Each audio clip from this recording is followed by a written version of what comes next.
Tonight, an arson suspect arrested. And he set a vehicle on fire, and then he's tried to set a porch on fire. Neighborhood unease after several vehicles set ablaze.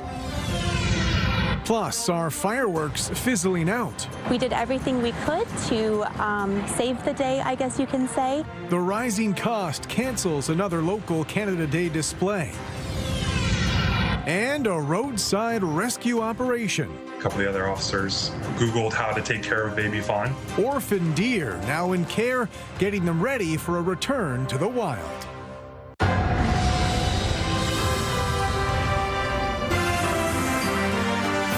CTV News with Carlyle Fiset. Good evening. Thanks for joining us. We begin tonight with a shooting investigation near the downtown core. London police say they're now looking for a suspect after a man was found with a gunshot wound. Neighbors reported police converging on this property at Blackfriars and Wilson around 3 a.m. According to police, the man was taken by paramedics to hospital with serious injuries, but he's expected to recover. At this point, no suspect has been arrested. The major crime section is leading the investigation. The building has commercial units and apartments and was home to the Blackfriars Bistro until about a month ago. An update tonight regarding the dog attack that seriously injured a London woman earlier this week. London police say the victim has now been released from hospital. She was attacked near Thompson Road Park Monday afternoon. Municipal officials have said the dogs were under a muzzle order at the time, and they've since been seized. London police have indicated if any charges will be laid in this case, they will come from bylaw enforcement and not be criminal. There are pending charges under the Dog Owners Liability Act as well as PH4, which is a municipal bylaw. I certainly can't predict at this point in time what will happen with the animals, except to say that I know that they won't be released back to the owner. So at this point, they don't pose a risk to the public. London police say they've arrested a suspect accused of setting several cars on fire in an East London neighborhood earlier this week. With the latest on that investigation and reaction from residents, here's Brian Bicknell. A burned-out Honda remains at the back parking lot of a Mornington Avenue apartment building. Across the road, a fire-damaged Nissan sits outside the doors of a Connaught Avenue walk-up. And on nearby Empire Street, a scorched Volkswagen is parked in the driveway of someone's home. It's enough to leave neighbors ill at ease. I was really nervous about it because, I mean, it's something it doesn't happen. Like, our street is so quiet at night, eh? That's probably why he chose this street, because it was too quiet, if you know what I mean. Police say shortly after 12 Tuesday morning, police and fire responded to multiple reports of fires in the northeast London neighborhood. They included 3 fully engulfed cars and damage to a 4th, along with a porch and fence and a recycling bin. Officers also obtained video of a male suspect pouring gasoline at a residence. Empire Street resident Matt Wayner saw some of the activity go down. Some random dude came over here and he set a vehicle on fire, and then he's tried to set a porch on fire. And when he set that one vehicle on fire in between 40 and 42, the vehicle could have killed both of them. Wayner's neighbor, Peyton Jones, who didn't want to appear on camera, also saw part of what happened. And I came outside and I saw 40 Empire had a car on fire, and then the apartment building down the road also had a car on fire. About 3:30 that morning, police located and arrested a suspect. A 34-year-old London man has been charged with several arson-related offenses, including 2 counts of arson with disregard for human life. At least one of the fires was to a residence that was occupied at the time. So thankfully, there were no reported injuries. Police say at the time of his arrest, the accused was already wanted on multiple outstanding charges, including incidents involving violence and breaching court conditions. Anyone with information or video of the fires is asked to contact police. Brian Bicknell, CTV News. 2 vehicles were destroyed by fire in South London early this morning. A pair of SUVs were parked in a housing co-op on Viscount Road.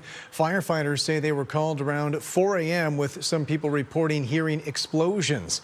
Fire crews say they were able to knock down the fire quickly, while police say there were no injuries and they don't think this fire was criminal in nature. Good evening. Beautiful conditions across southern Ontario today. High pressure, big bubble, no trouble. That means no weather on the move in the area. In terms of our air mass today, much cooler. It was comfortable. Daytime highs ranging in the low 20s across much of southern Ontario, but it was a bit cooler to the north. As we head into this evening, skies will be nice and clear. The temperature starts to drop off just a bit. We'll be down to 12 degrees by midnight. Now the winds out of the northeast through the day today. We had a bit of a breeze at times. As we head into tonight, the winds will become light. We have a weak front coming through tomorrow evening, but ahead of that, temperatures will warm just a bit. I'll have your local weather forecast. Dry weather and days of sunshine continue. All of that coming up in just a few minutes. Carlyle, back to you.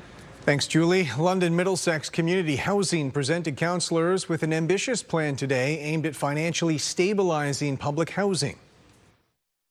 This is a long-term plan for the next 15 years to get more units online, to provide different levels of affordability. I want to see actionable improvements in the condition of the living conditions, the day-to-day lives of tenants. The 15-year regeneration plan is supposed to improve LMCH's aging apartment buildings and townhouses. It includes shovel-ready projects at Limberlost, Ladybrook, and a site in Strathroy that could qualify for an upcoming federal funding program. By adding affordable and mixed-income homes to its rental portfolio, staff with the public housing provider say they can offset the cost of operating more than 3,000 rent-geared-to-income units. We need to have affordable and market housing in our portfolio to improve our financial sustainability. So we have a vision of replacing some existing RGI units, improving some others, and then increasing our housing stock so our operating revenue is better able to support any debt we require. Another Canada Day fireworks celebration has been cancelled, the second in a matter of weeks. This time it's an event in East London going on hiatus. With more on the factors behind the decision, here's Sean Irvin.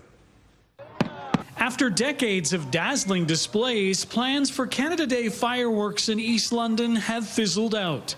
The announcement follows the cancellation of fireworks in Byron. We did everything we could to save the day, I guess you can say, but this year they will be unfortunately canceled. The decision comes down to money. An annual $8,000 federal grant for the show was cut in half a few weeks ago. That left little time for organizers to ask sponsors to dig deeper in tough economic times. We're all feeling it right now, not just businesses. Another factor is the rising cost of fireworks displays. It has gone up to about $14,000 this past year. That's a $4,000 price increase in just a few years. It is essentially half of our budget. We can do so much programming and entertainment and activities during the day with so much less. Daytime events at the East Lyons Community Center will include everything from face painting to a live wrestling show. Afterwards, organizers will turn their focus to setting off a 2027 fireworks display. But we're just saying, let's pivot to 2027. Let's have a great Canada Day fireworks celebration next year. Over the past few years, the BIA and its partners have explored options to meet noise, pet, environmental, and safety concerns surrounding fireworks. Drones are an option, but an expensive one. Like whatever you would pay for fireworks, add about $5,000 onto that, if not a little bit more, for kind of the same programming. East Londoners looking for public fireworks displays on Canada Day have options. They include the City of London display at Harris Park. Sean Irvin, CTV News. A local emergency room that's been on temporary hours for the past 5 years is expected to resume 24/7 operations next week. Those hours will start Monday at Clinton's emergency room. Hours had been limited since 2019, with officials citing a shortage of qualified nurses, meaning the facility was only open during the daytime. An Ontario man accused of selling lethal substances online to people who later used them to die by suicide is expected to plead guilty to lesser charges. Kenneth Law was facing murder charges. However, he's now expected to plead guilty to aiding suicide at his next court appearance tomorrow. He was originally supposed to go on trial last month on 14 counts of first-degree murder and aiding suicide. However, his lawyer had given notice of the plea deal several weeks ago. A London doctor who reportedly referred a patient for a medically assisted death after meeting outside a coffee shop is now under supervision. According to documents from the Ontario College of Physicians and Surgeons, Dr. James McLean referred one patient for a medically assisted death, meeting them in an informal setting to discuss the procedure. According to the college documents, McLean was personally involved with the patient and may have influenced their decision to proceed with a medically assisted death. In a second incident, McLean reportedly incorrectly administered MAID, resulting in someone who had been pronounced dead resuming breathing. The patient was then given a nerve-blocking agent and pronounced dead a second time. The college found McLean completed the patient's request without following correct processes. He will be under supervision for 6 months, but will be allowed to continue practicing. A new poll shows support for Premier Doug Ford appears to be recovering following his government's controversial decision to buy a private jet, only to turn around and resell it. The survey from Abacus Data suggests if a provincial election were held today, the Progressive Conservatives would receive 41% support compared to 31% for the Liberals. A Liaison Strategies poll released about a month ago showed the PCs trailing the Liberals by 2 points. According to the Abacus poll, 41% of respondents said they disapprove of the current provincial government's performance, while 37% said they approve. An MPP from the Toronto area has announced a bid for leader of the Ontario Liberal Party. People are looking for something different, for hope, for competence, and for solutions, because we can do better than this. Ajax MPP Rob Serjanik released this video on social media this morning. He joins former Liberal MP Navdeep Bains, Toronto area MPP Lee Fairclough, and former political staffer Dylan Mirando as contenders. Party members are set to elect a new leader on November 21st.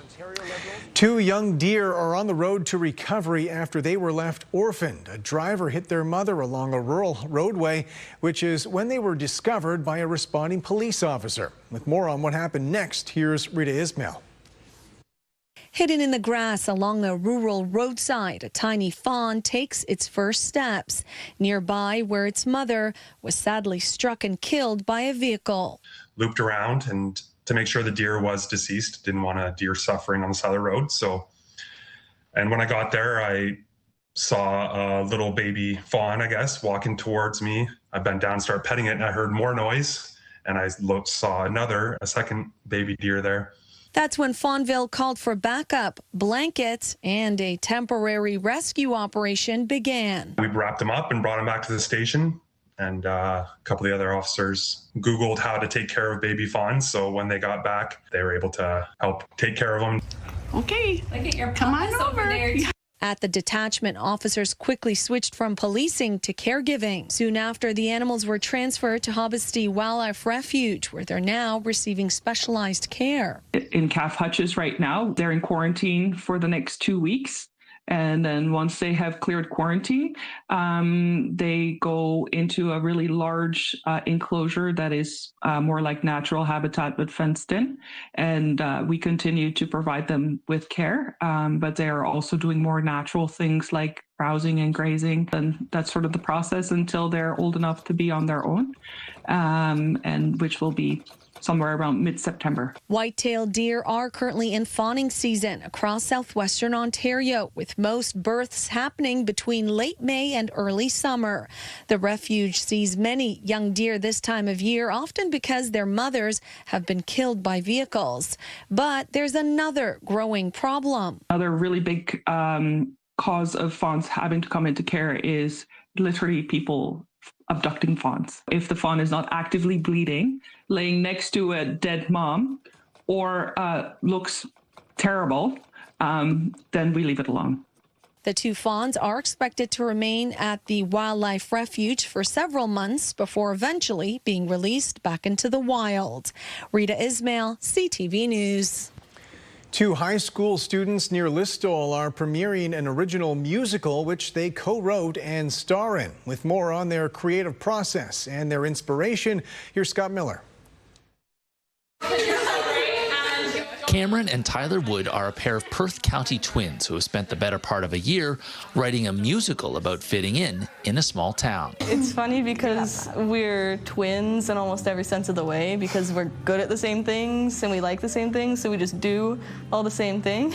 Every year we hold a festival. The 17-year-old aspiring artists both wrote My World is a Fishbowl. Cameron acts as the main character, based in Egan Cove, a fictional small town not unlike rural southern Ontario.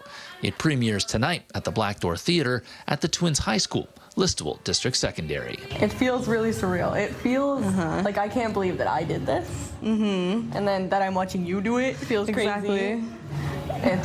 I'm very proud of you. I'm proud of you, and I'm proud of everyone that's part of it. High school students write original plays all the time, say their teachers, but a musical is another level. When I heard that they were doing an original play, I was like, that's awesome.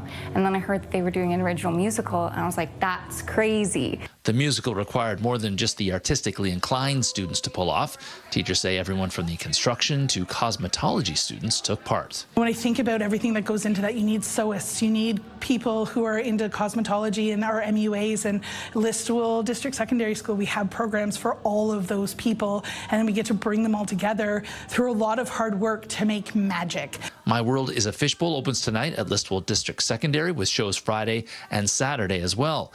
The Wood twins say this may be their first musical, but it will most certainly not be their last. I keep telling people this is only the beginning, because you're gonna, next time we're on the radio, it's gonna be music. Next time we're on TV, it's gonna be something else. And just watch out.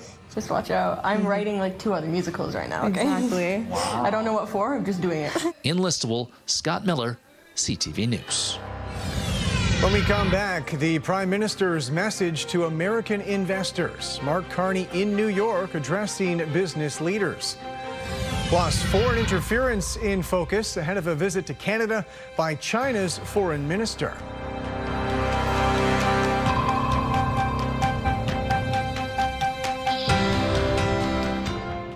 Download the CTV News app and stay on top of local stories as they unfold. We begin tonight with Ontario's latest. Customize your feed and watch live wherever you are. CTVLondon.ca, your home for news.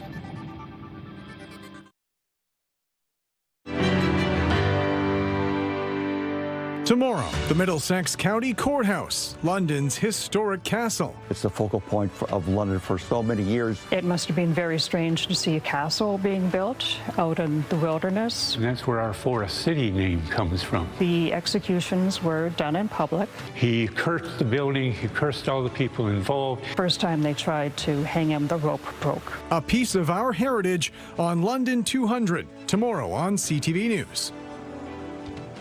Prime Minister Mark Carney addressed a group of elite business leaders in New York today, using President Trump's own words in saying a strong Canada will help make America great again. With more on his not-so-subtle speech touting Canada's plans for economic growth, here's Graham Richardson. In the heart of the world's financial capital, Prime Minister Mark Carney delivered his message of change in Canada. This is the Economic Club of New York, where presidents and prime ministers have come to speak for more than 100 years. Carney never mentioned President Donald Trump by name, but he didn't have to. Canada Strong will help make America great again. Whether it's LNG announcements, potential new pipelines, or boosting defense spending, Carney told the home of big American money the story of a different Canada under his leadership.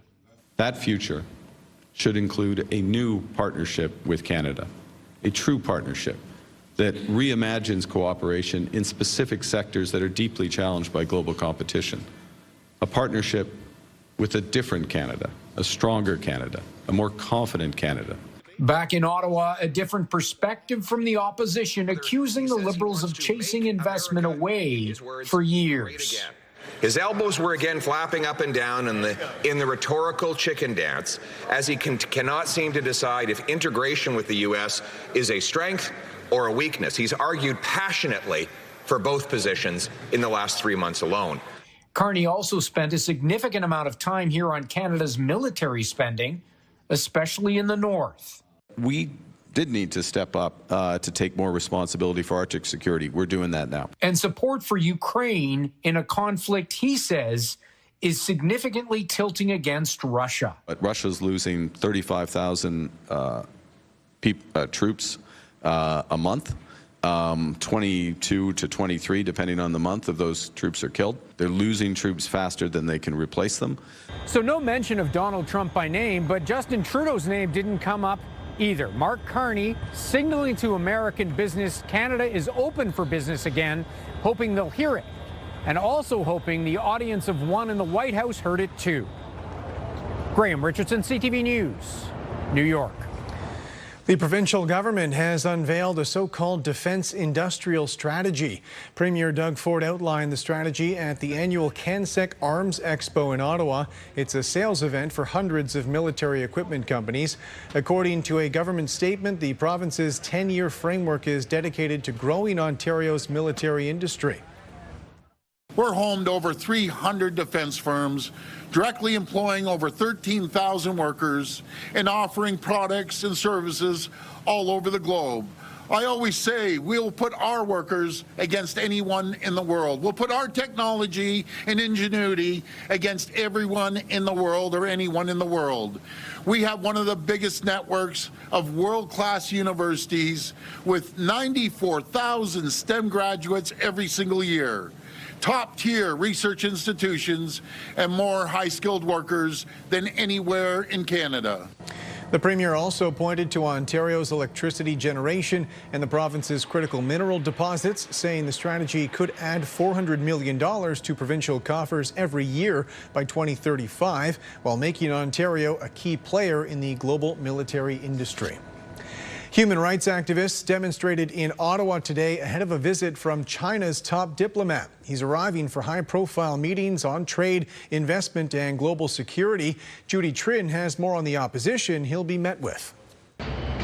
Signs of what awaits China's top diplomat. Protest from Uyghur dissidents and religious practitioners of Falun Gong. Both groups have been persecuted by Beijing, including Li Zhehe. His brother is in a Chinese prison. Li Zhong was abducted from our family home by communist Chinese police. The demonstrators want Foreign Affairs Minister Anita Anand to raise the issues of transnational repression with her counterpart, Wang Yi. A particular concern, a security agreement signed by Prime Minister Mark Carney and President Xi Jinping in January. The Prime Minister have refused to disclose it. When will they produce the memorandum of understanding that was signed with Communist China? We don't make a habit of releasing security documents with other governments for reasons of operational security. That is standard practice for this government. The Prime Minister renewed a previous agreement signed by Justin Trudeau in 2016.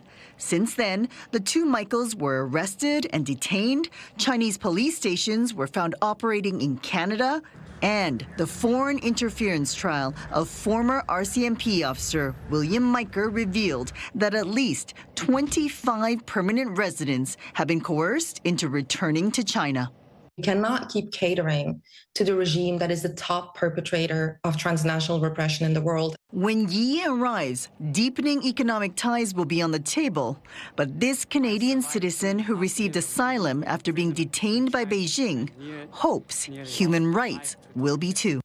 We should not forget Canadian values. The last time Wang Yi set foot on Parliament Hill was in 2016. He berated a Canadian reporter who asked about China's record of human rights. Yi isn't expected to take questions this time. Judy Trin, CTV News, Ottawa.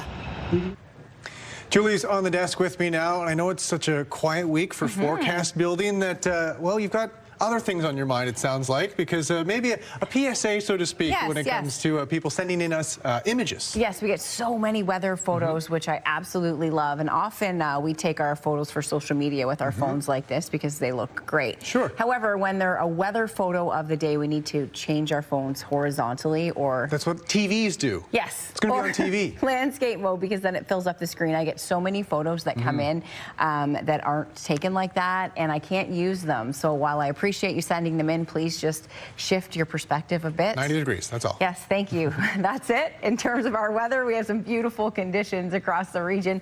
Full sunshine today, Carlyle. We hit a high of 21, our low temperature at 10 degrees. So comparing that with what's normal for this time of year, we were exactly where we should be. In terms of our forecast into the evening, temperatures are holding gorgeous out there. It's been cool, though, in parts of Midwestern Ontario. And the reason is that wind coming off Lake Huron. So that has kept things a bit chilly. Heading into tonight, clear, comfortable, gorgeous weather. Now, we do have this heat warning to talk about across the southern prairies. Now, the area lit up in orange. It is scorching, 35 degrees plus. Area in yellow, 32 degrees and hotter.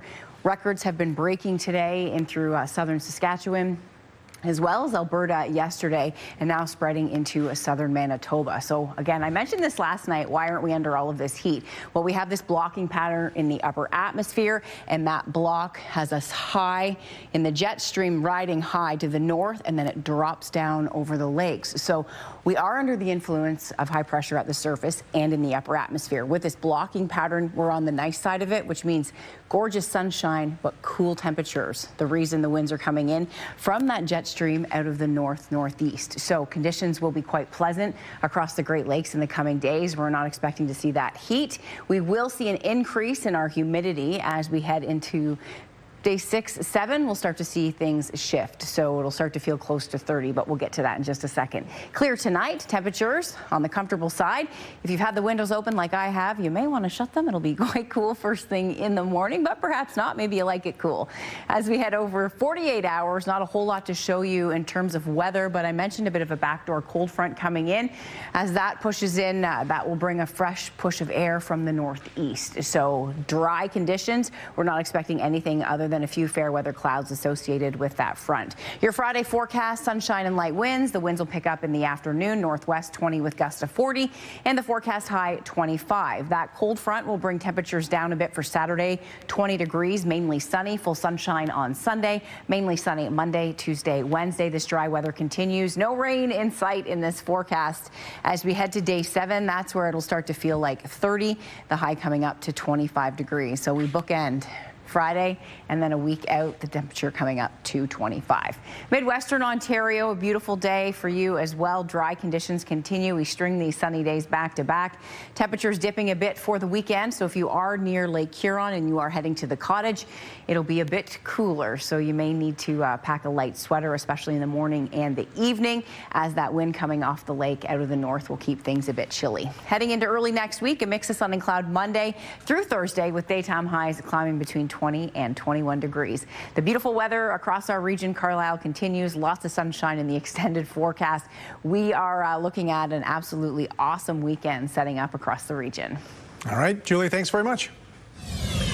Still ahead, economic stability. Canada's banks earn plaudits for their resiliency in the face of international turmoil. If you've been waiting for your big opportunity in life, it is here, but you're running out of time. You only have till tomorrow. Yes, Pure Country's Rising Star Contest wants to get you on stage, opening up at Country Night at Rock the Park. More details online, purecountry93.ca.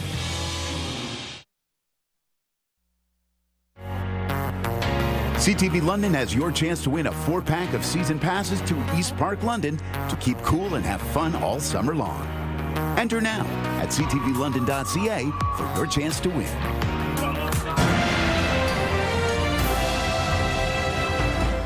Relief for drivers this morning after the price of gas dropped 10 cents a litre overnight. Regular fuel was going for about $1.74 at most gas stations in the Toronto area today. The last time fuel was that cheap was more than a month ago. The price of diesel is also down about 7 cents a litre. Bank of Canada officials have released their annual financial stability report, which indicates the country's financial system is functioning well despite American tariffs and trade uncertainty. The overall assessment indicates a more turbulent global environment poses risks, especially if multiple vulnerabilities are exposed at the same time. If that happens, the report warns investor confidence may drop sharply. Current economic risks include tariffs, geopolitical tensions, and artificial intelligence.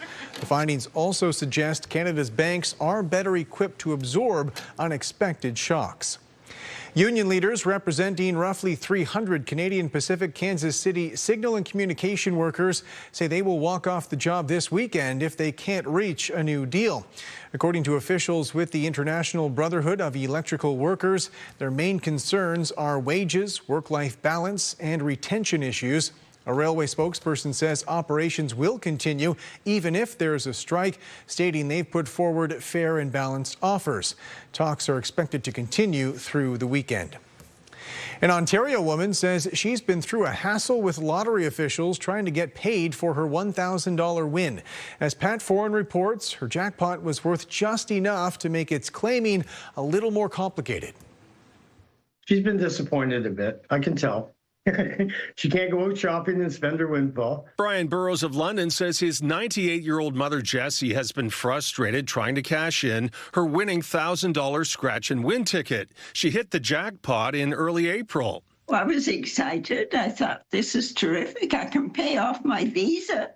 But I've had real trouble getting it. While prizes of $999 or less can be paid out by a retailer if they have the money available, winnings of $1,000 or more are processed through the OLG Prize Center. When I went to the store to get it, they told me they couldn't give me $1,000. If you win over $1,000 in the lottery, you need valid ID to collect it. You can't use your Ontario health card, but you can use your driver's license, passport, or Ontario photo card. But it has to be up to date and not expired. Jessie no longer drives and her passport is no longer valid.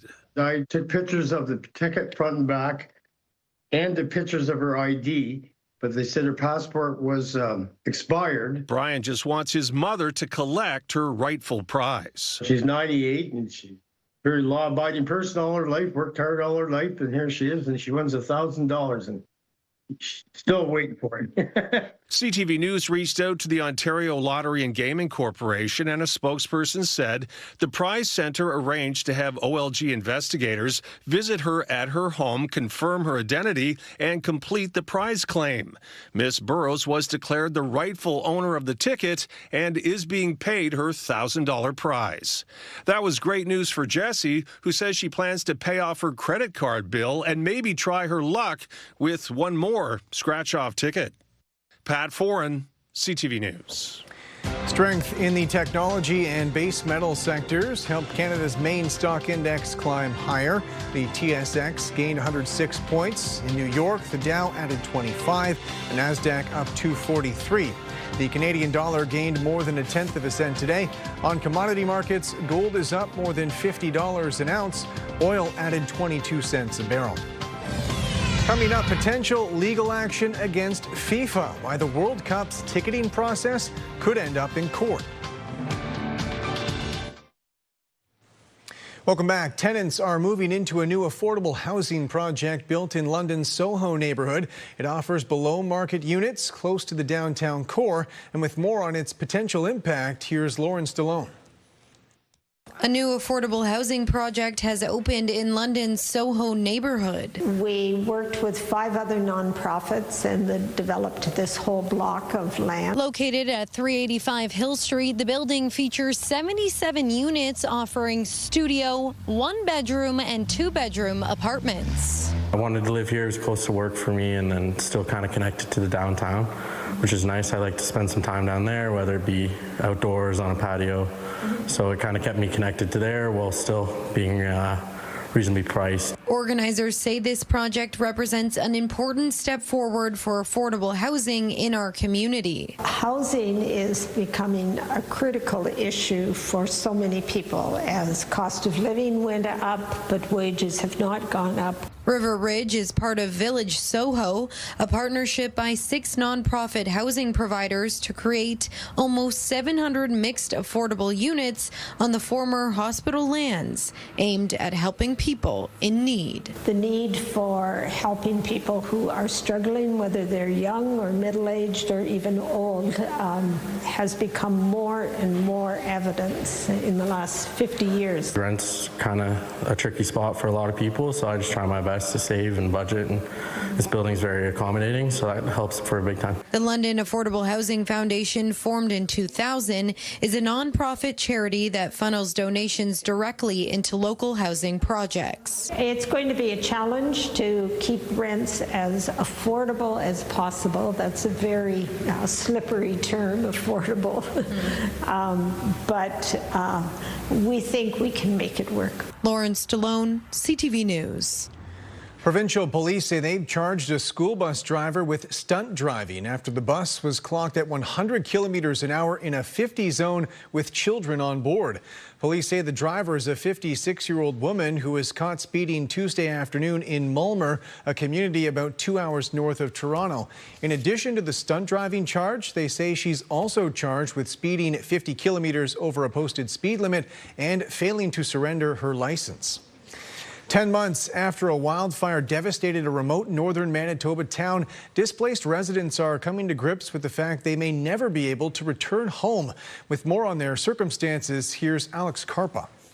It's very hard to live in here because there's so many of us in here. Rose Moose Biggity and her family have been living in an apartment in Thompson for over 8 months. She was forced out of her home in Leaf Rapids after the devastating wildfires last summer. This is what Biggity's home looked like when she returned to Leaf Rapids last September. A caved roof, water damage, mold, and crumbling infrastructure are all that remain. It was hard. I couldn't believe it that I didn't expect to go home to that. Thompson is over 200 kilometers southwest from her home in Leaf Rapids, and now because of limited resources and uncertainty in the community, she doesn't know if returning home will ever be possible. My son and my grandchildren still live in Leaf Rapids, and my nieces and my nephews. I still have family in Leaf Rapids. Evacuees like Biggity from Leaf Rapids remain in Thompson, not knowing if or when they'll ever be able to return home. But some say wildfires weren't the only reason for not returning to the community. Elizabeth Charrier didn't return to Leaf Rapids after the evacuation. She got a job in Brandon and moved her family there. She says leaving home was never what she wanted, but after struggling to access healthcare and basic resources, she felt she had no other option. When I left Leaf Rapids, that was my feeling of defeat.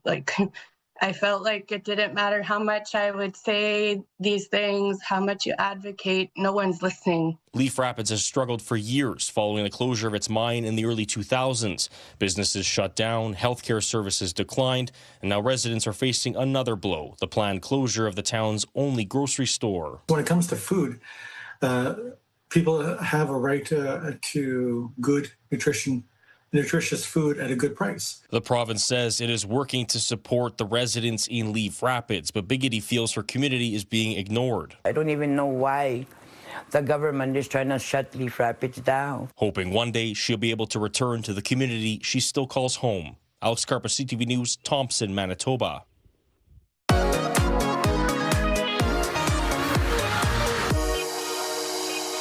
Hey there, friends. It is time for your London List, powered by Blythe Festival. We're joined by Weaver from Afternoons on Pure Country. I am so excited for the weekend. Finally, some warm weather. Do you have plans this weekend? Yeah, barbecuing and sun tanning, because I could really use it, Julie. I could really use it. But I'm also looking forward to some great local events, because there's a lot going on in the next couple of days. There's a show opening up at the Palace Theatre. Tell us about that. Mamma Mia, the music of ABBA. Who doesn't love to sing it? Right? I'll stop singing right now.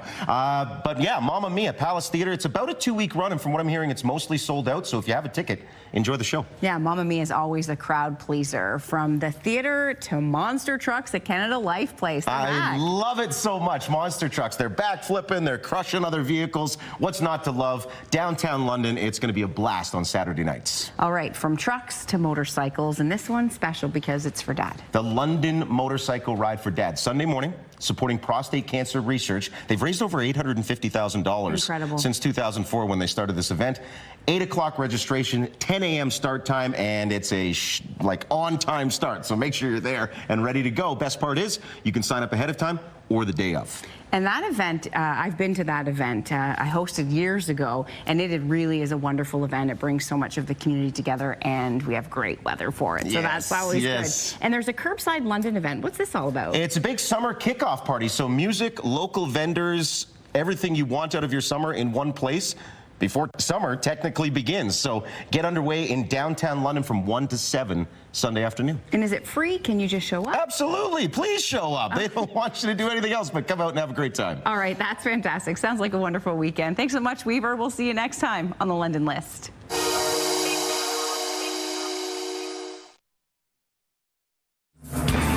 Soaking up the sunshine, dry weather holds across southern Ontario with days of sunshine on the way. Temperatures heating up a bit for your Friday, but cooling back off over the weekend. Thank you so much, Maureen, for your photo submission. Sunshine this weekend. Get out and enjoy the beautiful weather. The Attorneys General of New York and New Jersey have issued a subpoena to FIFA officials over their ticketing practices. That's in response to reports of fans claiming they were misled about the location of seats they bought for World Cup games. They're also looking at whether public statements by FIFA and the way tickets were released may have caused prices to spike. The investigation looks specifically at ticketing for MetLife Stadium in New Jersey, where 8 matches and the World Cup final will be played. Nearly half of Canadians say they have used AI chatbots for medical advice in the past year. That data comes from a survey by Liaison Strategies, which found 46% of respondents said they already use artificial intelligence to get medical advice, while stating they're not certain they want it making medical decisions. About 70% of respondents who said they turn to AI for medical advice said they would rather wait 2 weeks for a human doctor than get an immediate AI diagnosis. Only 13% said they would be comfortable with AI diagnosing and prescribing medication without a doctor. Health authorities in BC say stronger drinks should cost more. It's part of an effort to make a clearer connection for consumers about the link between alcohol and cancer. With more, here's Andrew Johnson. Victoria's Fizz non-alcoholic bottle shop is a business built around making the move away from booze. There is more and more and more demand for alternatives to alcohol. That shift, driven by young people, is mentioned in a new report from BC's top doctor. But Bonnie Henry says British Columbians are still drinking too much and more than the Canadian average. Drinking less alcohol is better for our overall health, and that's the central message of this report. The report makes several recommendations, including a new awareness campaign to make sure more people know alcohol causes cancer and warning labels similar to cigarettes. The report found the price of booze, adjusted for inflation, has gone down in BC over the past 2 decades, and that when the price goes up, people drink less. The current model in BC bases minimum prices by volume, so a can of beer that's 7% alcohol isn't required to be any more expensive than a 4% beer. Stronger booze is a better value, but maybe not for long. The report proposes changing the model to make stronger drinks more expensive, and a recommendation the province come up with its new strategy without what it calls industry influence, which got the attention of Wine Growers BC. We think we have some really valuable perspective to share, and I think the best policies are born from collaboration. So to say industry shouldn't be at the table is just the wrong approach. It's now up to the province to act on the recommendations. Pour that in there. As Canadians make their own choice whether to add booze to their next cocktail. Andrew Johnson, CTV News, Vancouver. London's top stories. We have breaking news tonight out of Ottawa. The latest in the breaking news alerts. I'm tracking an area of severe weather. It'll start. And watch live. A developing story now from City Hall where. Download the CTV News app.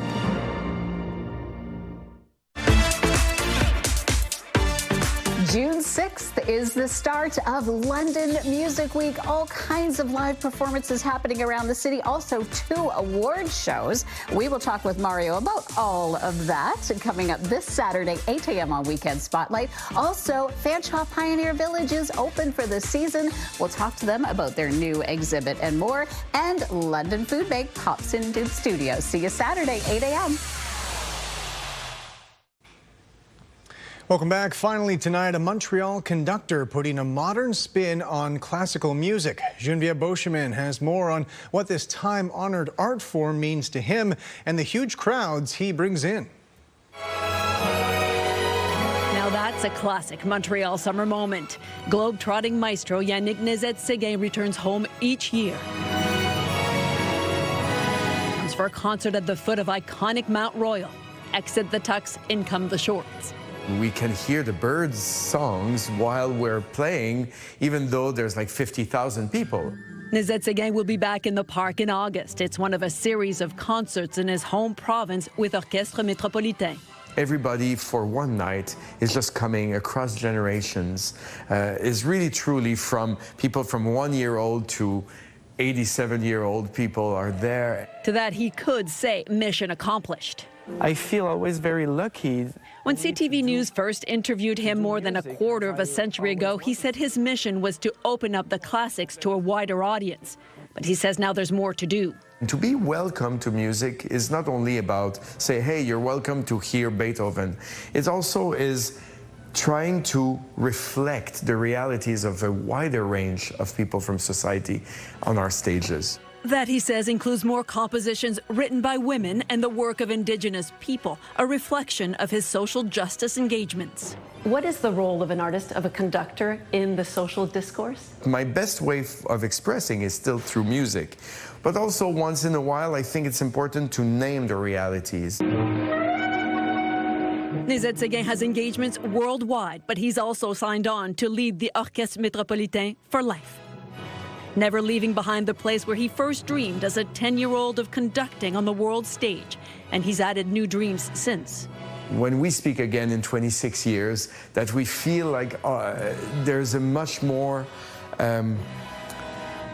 diverse and much more open world that really embraces symphonic music and classical music. Geneviève Beauchemin, CTV News, Montreal. That's it for us. Thanks for watching. For your latest local headlines, you can always head to our website. I'm back tonight with your late news at 11. Bye for now.